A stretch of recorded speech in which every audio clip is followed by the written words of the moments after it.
عاشورہ کے دن کے اعمال سماعت فرمائیے۔ سب سے پہلا عمل عاشورہ کے دن غسل کرنا۔ مفسر قرآن علامہ اسماعیل حقی رحمۃ اللہ تعالی علیہ تفسیر روح البیان جلد 4 پیج نمبر 142 پر فرماتے ہیں کہ 10 محرم الحرام یعنی یوم عاشورہ کو جو شخص غسل کرے تو پورا سال انشاءاللہ وہ بیماریوں سے محفوظ رہے گا۔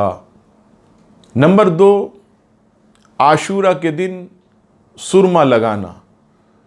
شعب الایمان کی حدیث پاک، حدیث نمبر 3797، رسول اللہ صلی اللہ تعالی علیہ وسلم نے ارشاد فرمایا، جو شخص یوم عاشورہ عصمت سرما آنکھوں میں لگائے تو اس کی آنکھیں کبھی نہ دکھیں گی۔ تیسری فضیلت، عاشورہ کے دن اہل و عیال پر خرچ۔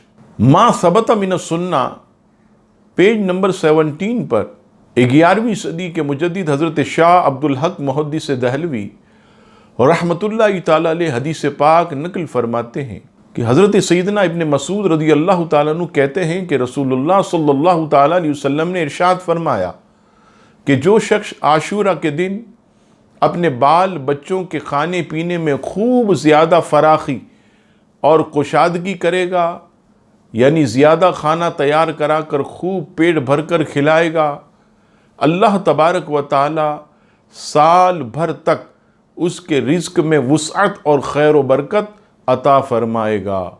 یعنی روزانہ 2 ڈشیں ہوتی ہیں تو 10 محرم الحرام کو 2 کر دیں، 4 کر دیں، 5 کر دیں، یعنی روز کے مقابلے میں 1-2 چیزیں بڑھا دیں، دسترخوان کو وسیع کریں، تو نبی پاک علیہ السلام کے ارشاد کے مطابق پورا سال جو ہے اس کی برکتیں نصیب ہوں گی۔ اس دن اچھے صاف ستھرے کپڑے پہنیے، غسل کیجئے، خوشبو لگائیے، سرما لگائیے، بالوں میں تیل لگائیے، صدقات اور خیرات کیجئے، اور لغو لعب سے بچتے ہوئے، خرافات سے بچتے ہوئے خوب اس دن کو ادب و احترام کیجئے۔ اللہ تعالی ہم سب کو عاشورہ کی برکتیں نصیب فرمائے، آمین ثم آمین۔